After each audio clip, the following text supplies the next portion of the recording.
narinig natin ang sinabi ng Pangulo kanina, no?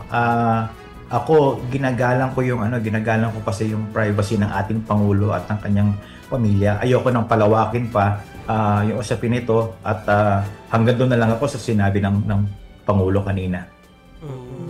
Pero sir, eto natanong ko rin kay Sek kanina nung magkita kami. Pero uulitin ko na rin. Kami naman ay hindi narinig kanina. Naman narinig Oo. Na parang Okay. ano po ba ang ibig sabihin ni Presidente? Paano ba namin dapat i-interpret yung pahayag ni PBBM kanina tungkol sa kanyang kapatid na hindi siya yun hindi siya yung nakikita natin sa TV and I hope she feels better or she gets better. Ano po bang ibig sabihin ng Pangulo doon? Oh, well, salamat doon sa pag-ulit ng tanong mo, Maricel. Ulitin ko rin yung aking kasagutan.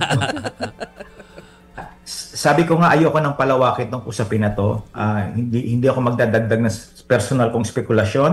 Hindi ako magdadagdag ng personal kong interpretation sa sinabi ng Pangulo. Hahayaan ko na lang doon sa sinabi ng Pangulo. I have so much respect for the President, his privacy and the privacy of his family. So I will leave it at that. I'm really sorry. I will not Okay. say any further.